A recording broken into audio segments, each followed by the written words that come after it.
Hi, everybody. My name is Jon Brewster. I'm an archaeologist with Ohio History Connection, and I have the honor of being the director for the Fort Lawrence 250 project. Our project is split into three pieces: a rehabilitation of the tomb of the unknown Revolutionary War soldier, a complete renovation of the interior of the museum, and a multi-year archaeological excavation and fort reconstruction. The first part of the project, the Tomb of the Unknown Patriot, will be finished by July 4th of next year. And to date, we've removed all of the existing landscaping, and replanting will begin in about 3 weeks. The sarcophagus has been tuck pointed, cleaned, and resealed. It's looking great. There will also be three flagpoles added, the 13th Star American flag and the regimental colors of the 13th Virginia and 8th Pennsylvania regiments that served at Fort Lawrence. In addition to the flagpoles, a granite monument will be erected. You can see a rendering of it here. The second part is a renovation of the interior of the museum. It's definitely due for it. We'll be taking all of the exhibits down. The artifacts will be conserved to modern standards, and the exhibits will then be rebuilt. Lighting will be changed. Better environmental controls will be put in place to control temperature and humidity as well. And then the third part, which is my favorite, of course, is the archaeological excavations. We started this first season with three goals in mind: an attempt to archaeologically document just discrete individuals through stuff they dropped, their material culture. We've had limited success there. We've gotten between 2 and 5 artifacts, depending on how you count. Nothing very impressive. The second part was to provide data on the construction of the palisade walls. And we've had a lot of great work done here. New data has been found about the actual depth of the trench and the size of the palisade, the thickness of the logs, and the way the trench was built.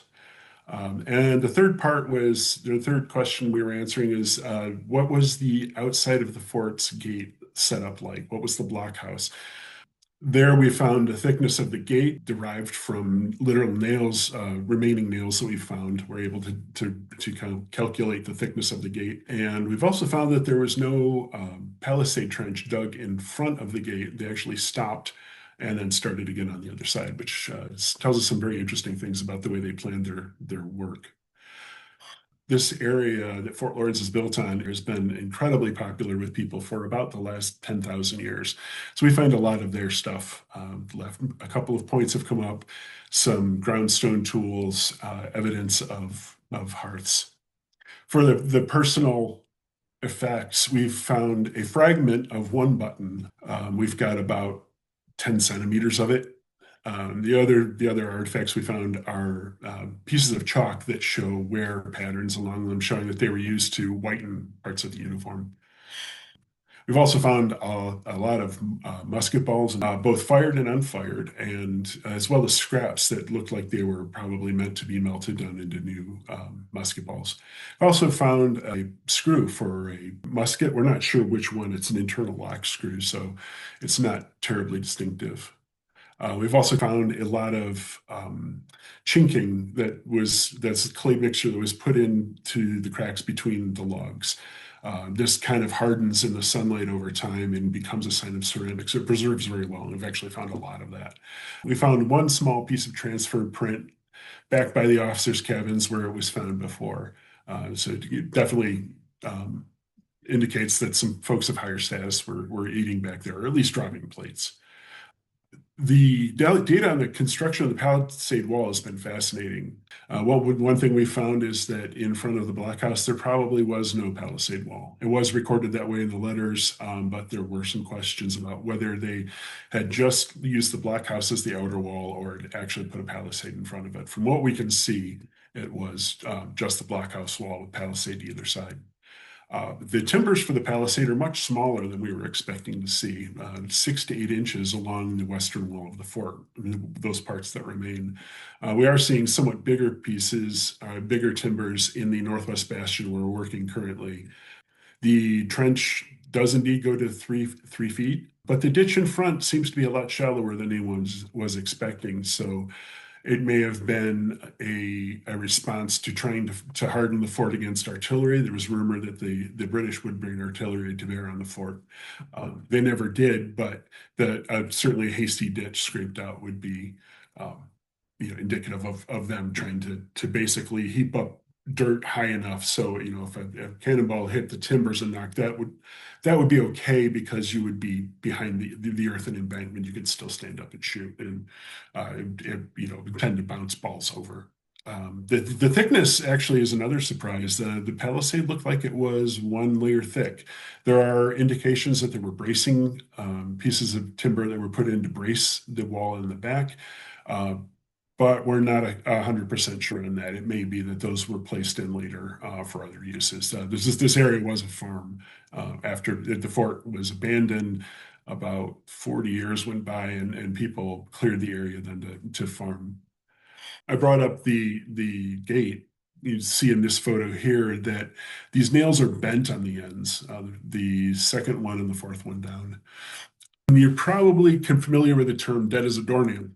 Both of these ends have been bent over. What they would do is you drive a nail through planks of wood and then bend it back on itself and hammer it in, and that locks the planks together. We have a fairly small nail showing that it's been deadened, and then three very large spikes with dead ends. And that gives us primary firsthand proof of how thick that gate was.